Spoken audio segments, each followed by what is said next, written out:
Hi, everybody. This is Stefan Molyneux from Free Domain Radio.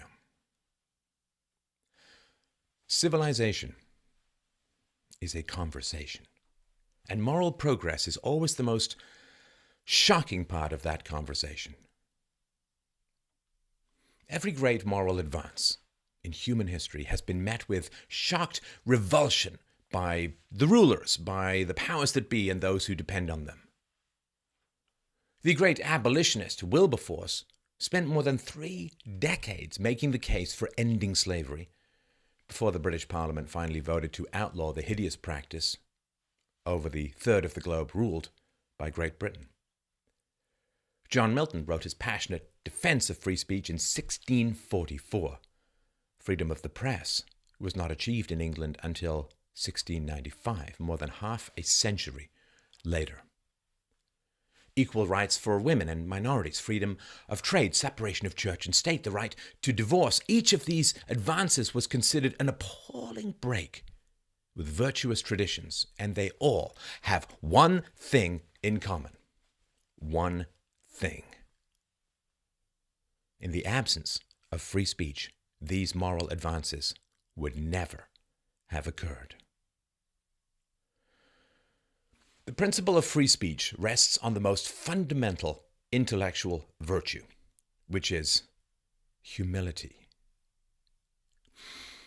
Intellectual humility is the fundamental recognition that we do not have all the answers to all the moral problems in the universe. Any reasonably intelligent student of history sees this pattern over and over, that what is accepted as moral perfection in one moment is turned over as immoral prejudice in the next moment.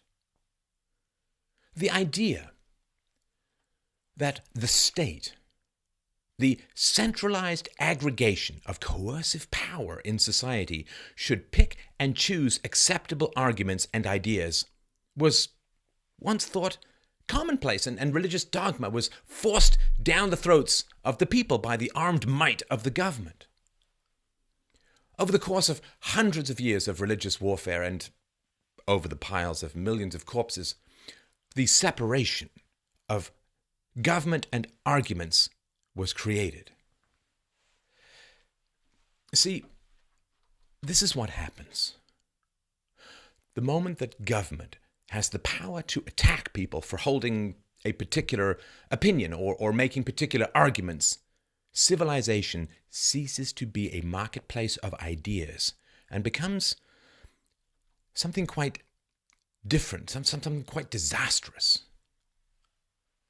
During the Protestant Reformation, hundreds of years ago now, various divergent sects each tried to gain the power of the state and its power to compel people to enforce their belief systems on everyone else. The Anabaptists fought the Calvinists, who fought the Zwinglians, who fought the Catholics, and so on. People with differing fundamental beliefs about virtue and God and salvation could not live peacefully, side by side, because the sword of the state was available to cut down the minds of those who disagreed with them. If you didn't get control of the power of the state, your opponents would. And they would use that power against you. So, sitting out the conflict was not an option. You win, they lose. They win, you lose. No coexistence is possible when the state controls ideas. During the religious wars in Germany, which were so vicious and endless that, it was said, one could scarcely pass a tree without seeing a heretic hanging from it, German society became so violent and fractured that the entire Enlightenment, the age of the Enlightenment, passed Germany by like a river recoiling from a scalding scar of lava, leaving a medieval core in an increasingly technological society, which later erupted in the form of Nazism. The price of losing free speech is often millions of bodies. In the communist Soviet Union, the second most bloody revolution in history after the communist takeover of China, reform was impossible because dissenters were killed or sent to slave camps in the snow. 70 million souls were murdered during the course of this terrible totalitarianism. Intelligent people, people with real solutions, kept silent, and later reported that the only free speech that existed in Soviet Russia was when you whispered to your wife in the dark, shivering under blankets from the cold and the fear. Nothing could be reformed or improved because the government controlled public conversations, and therefore the death and the hunger and the violence and the cold went on for generations until the eventual complete economic collapse. We in the West do not inhabit a different universe from Nazi Germany or fascist Italy or totalitarian Russia or communist China. The physics are the same, the cause and effect is the same, human nature is the same. Free speech, you see, lets us see ahead as a society. It warns us of the potential consequences of immediate decisions. You know, this leads to this, which gives us pause in our arrogance of omniscience, that we think we have all the answers. We think we have solved all the problems. We think we know exactly what to do to fix poverty or bigotry or injustice or inequality, for that matter. As societies, we keep moving faster and faster and faster all the time. Technology has put a brick on our gas pedal, while outside the world grows murkier and foggier. Try it. Try driving at high speed in the fog. See what happens. So you and I are no different, fundamentally, from the people in the past. Human nature is not some liquid that instantly conforms to the contours of its environment. You know that every moral advance you take for granted was viewed as shocking and offensive and appalling by the majority of people when they first heard it. Look at slavery. Powerful people owned slaves. And powerful people, then as now, also owned politicians. And if there had not been freedom of speech in the 19th century, I can guarantee you we would still have slavery today. Because powerful interest groups in society would have silenced the abolitionist arguments, and the modern world would never have come into being. We have labor-saving devices because labor became expensive, and labor became expensive because slavery was ended. You see how this works? Those who believed in and defended slavery could point to 150,000 years of unbroken human history. Slavery everywhere all the time. Everyone has owned everyone else at some point or another. 150,000 years. I guess 6,000 if you're a particular kind of fundamentalist. That is a lot of years. And those who rose up against that endlessly high cliff wall of thorny and destructive history and said, I don't care how high it is. I don't care how dangerous it is. I don't care whose feelings get hurt. We are going to climb this cliff and drag humanity up with us to the sunlit heights of a world without slavery. And most people thought the abolitionists were crazy and evil. And it took decades to even begin to change people's minds. What about you? Are you so entirely sure that you are on the right side of history, that you are willing to allow the government to kill ideas that shock you? If you are, well, let's just say you have a lot more self-confidence than I do, and I don't think that's a good thing.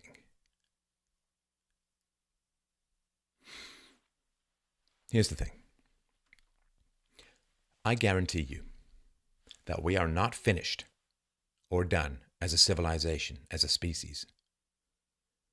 We have not completed for all time our long climb up that thorny wall to a better world. And I also guarantee you that whatever comes next, whatever moral argument is next proposed, it will be shocking to you. It will seem outlandish and immoral and appalling and threatening, because that is the nature of new moral arguments. People should not be bought and sold with the land. End serfdom. People should not be bought and sold like livestock. End slavery. Women should have the same legal rights as men. Government-enforced segregation is wrong. Every single one of these arguments was violently opposed when it first emerged. Imagine if those who opposed them had access to the power of the state to squelch criticism, to punish people for making a moral argument, for making a moral critique, for risking social ostracism in the honorable pursuit of dragging mankind up the thorny cliff to a better place. Are you so confident that you have all the right answers for all time, so that you are willing to use the power of the state to smash the marketplace of ideas? That is an insanely grandiose position. I do not know what the future holds for mankind. I do not know whether a shocking idea has merit or is false unless I have the chance to examine it, to debate it, to review it, and if I find it egregious, to oppose it in the marketplace of ideas. Take an example. Take an example from your own mind. Imagine the most egregious, wrong-headed, most offensive argument you can conceive of. I can think of dozens myself. Surely you want these terrible bad arguments to be roundly rejected by everyone around you in your society, right? But if you use the power of the state to suppress these arguments, guess what, my friends? They don't actually disappear from the face of the earth. Hey, remember how the government was going to get rid of illegal drugs in our society? The government can't even keep drugs out of prisons. So even if free speech becomes a prison, bad ideas will still be everywhere. So how do we oppose bad ideas? Well, first you have to recognize and understand this fundamental fact. People are going to get hold of bad ideas no matter what. Why? Because internet. So, given this reality, you have two choices. Either these bad arguments, these offensive ideas, can be dragged into the social spotlight by the most competent intellectuals in your society and exposed for the nonsense or nastiness they are. Or these bad ideas can be banished from the public sphere by force, which means, are they gone? No. It means they live on the internet, unexamined, unopposed, like brain-eating zombies. And those in your society who are the most susceptible to the seedy indoctrination of bad ideas will remain undefended by your most powerful intellectuals. Inoculation. Right? You know, the idea that a managed exposure to a dangerous virus grants immunity to illness in the future. Think of that. If bad ideas are banned, they go underground and infect susceptible minds far more powerfully and broadly than they ever could if they had been subject to open social scrutiny, which requires absolute freedom of speech. And think of the young, the susceptible, those whose minds are still forming. What are they going to say if you ban ideas? Oh, here is an argument that the authorities have banned. You may not have read the story of the Garden of Eden in a while, but I'm sure you understand the power of forbidden fruit. Young minds will roam the bad lands of bad ideas unprotected, unguided, impressionable. This is how to spread bad ideas the most rapidly. Make them enticing, make them exciting, ban them, refuse to engage with them, drive them underground. Trust me. If you oppose bad ideas, and who doesn't really, free speech is your only protection. And I mean that literally. It is your only protection. And think of the kids. I mean that too. Think of the kids. When bad ideas are openly discussed and analyzed in society, they lose their power to convince. No one argues for slavery anymore because we had that debate. It's settled. Bad ideas are not some sort of airborne virus that infects you against your will, against your reason. We become stronger and better people through our exposure to, analysis of, and rejection of bad ideas. We learn tolerance through the analysis of bigotry. If we ban bigotry, we weaken tolerance because a virtue must have some form of opposition in order to be considered a virtue. I can't really praise my own willpower if I refrain from eating cheesecake while stranded on a desert island with no cheesecake. Without temptation, is there virtue at all? Here's another thing. Okay, let's say we run to the state for protection from wrongthink. Okay, let's say we do that. What are we saying, if we do that, about the quality of the education we have received from the state? See, the state controls the education of our children for at least 12 years, usually more, much more. If we are mortally frightened of mere arguments, of mere ideas, of mere criticisms, to the point that we run to the government for protection from words as if they were limb-shredding predators, what does that say about our education?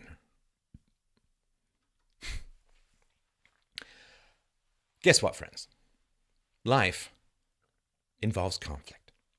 Life involves differences of opinion. Life involves negotiation, which means that being successfully alive requires that you know how to think critically, how to evaluate an argument, how to find its flaws, how to counter it, how to oppose it, how to verbally drive bad arguments to the inconsequential fringes of society. If you don't know how to do that, and if you run to the government to protect you from the need to do that, you are forgetting something very important. You're forgetting that it was the government that failed to train you how to think critically in the first place, how to make an argument, how to oppose bad arguments. Should we run to the government to protect us from the failures of the government? Come on. To ask that question is to answer it. Improve education. Teach people to think. Don't legislate against the bad effects of bad education. That drags us down the thorny cliff to a worse place, a far worse place, a place of many and hotter levels. It's a democracy, right? Or a republic. We're allowed to vote, you and I. Which means that the government accepts that we are able to process and evaluate highly complex and often data-driven arguments for the best course our society should take. Some politician says, we should do these 32 things to fix the economy and education and the deficit. Well, actually, you don't really hear much about the deficit these days, and all these other things, and I have the right practical, legal, and moral solutions to all these highly complex and seemingly intractable social problems. And so you should vote for me after a careful analysis and evaluation of my policy proposals. Come on, I mean, it's not like you're just going to end up voting for the guy with the better hair, right? Because that would be crazily irresponsible. So, if you're allowed to vote, encouraged to vote even, it's because you presumably have the capacity to evaluate and process complex socioeconomic and sociopolitical and moral arguments. If you can do that, if that process is the foundation of our political civilization, then why can't you evaluate and reject a bad argument or mean words? If we can't evaluate and reject a bad argument, how on earth can we responsibly use our right to vote? You see, now that is called a good argument. Sure, keep your right to vote, which means you can evaluate complex proposals and choose among them wisely, which also means you get free speech. The exposure to ideas and arguments that may shock you, just as ideas and arguments have shocked everyone throughout history, everywhere, all the time. Now ask yourself this. What sort of people do you think want to run to the government to protect them from criticism? Quick question. Do you think it's people with good arguments who are good at defending them? Or do you think it might just be people with bad arguments or who are bad at defending them? Let me ask you another question. Do you think that it helps people with bad arguments or who are bad at defending them to protect them from criticism? If you want to protect them from criticism using the power of the state, aren't you saying that such people cannot improve, cannot get better, or that their arguments are so irredeemably bad that they can never be rationally defended? I wonder. I think people can get better. Either their arguments can improve or their debating skills can improve. Why do you think they can't? Are you bigoted? Look inward. Think about it, really.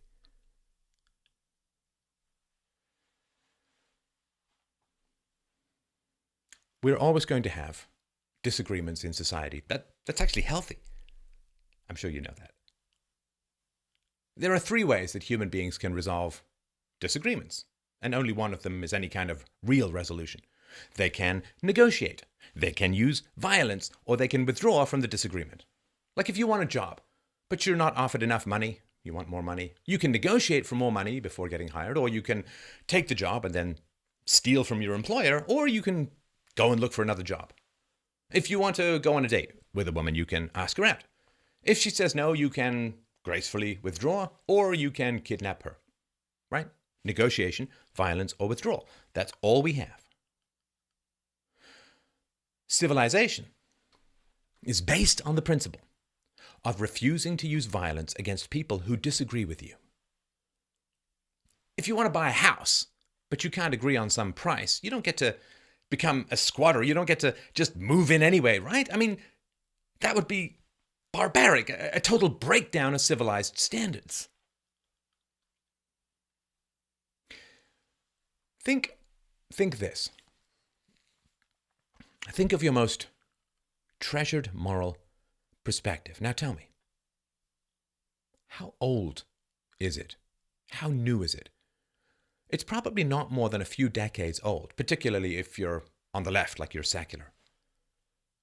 Now imagine that there was no free speech when the ethics you now treasure were first introduced so recently. Imagine those who opposed your treasured values were in control of the government, which controlled everyone's language. What would you believe now if there had not been free speech in the past? Who would you be? What would you stand for? If people in the past had not been able to forge new values, to communicate new ideas, to argue for new morals, if the powers that were had not let them be disagreeable or offensive, who would you be? What would you believe? You wouldn't even know the answer to that. I mean, people disagree with me all the time. Good. I'm scarcely right all the time. It's necessary. It's healthy. Because I have the humility of knowing that while I do have the most excellent methodology of rational philosophy, I'm far from perfect in every conclusion. The idea that I would call the police because someone disagreed with me or insulted me or was mean to me, I can't even comprehend it. Just personally, I think the police are needed for slightly more important things than hurt feelings. There are people in desperate need who will not be helped by the police because someone got upset. Do you want that on your conscience? I sure as hell don't. You may be wrong in any argument, any perspective. I may be wrong. Well, it goes without saying. And if we are wrong, and if we value truth, how do we want to be corrected?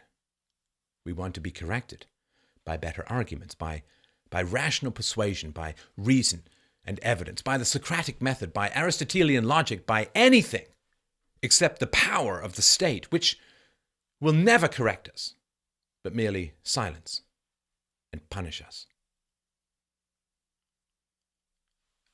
And also beware. Beware, my friends. If you grant the state the power to silence speech, never be so naive as to think that you will always be in control of that power.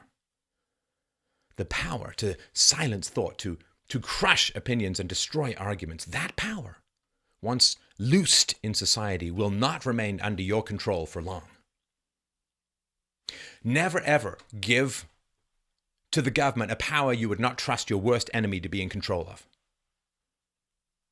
Look, there are ideas in the world I find skin-crawlingly reprehensible. Like, literally, they prickle the hairs on the back of my neck. They're so bad, so wrong. And you know what?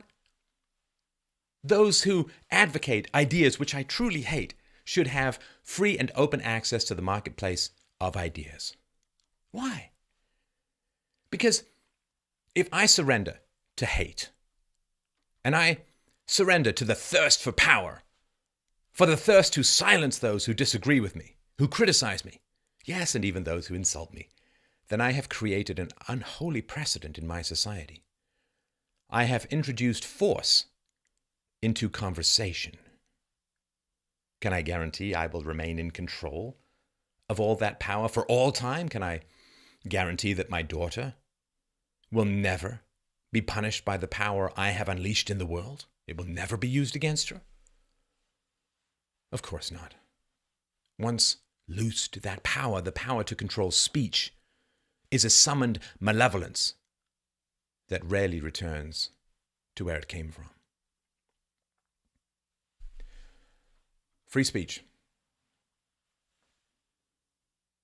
is not a balance. It is not a continuum. It is binary. It is an on-off switch. Aside from, the minor and rare instances of inciting riots and the old fire in a crowded theater analogy, free speech is everything. Free speech is intellectual humility. Free speech is moral courage. Free speech is confidence in your ideas and your abilities. Free speech is civilization. Because the alternative to free speech is state censorship, which leads to vicious infighting for control over the apparatus of censorship, which leads to the flight of the most creative and the most intelligent members of your society. When the cage door starts closing, all those who love freedom sprint for the exit. And state censorship leads to social stagnation, decay, where the least intelligent, and therefore often the least humble, crow and cheer and shake their legal weapons from the high pinnacles of a civilization that literally crumbles beneath their feet. The alternative to free speech is coercion, stagnation, decay, fear, the general dumbing down of everyone and everything, and the elevation of those with the very worst ideas to the very top of society, with no way to oppose them.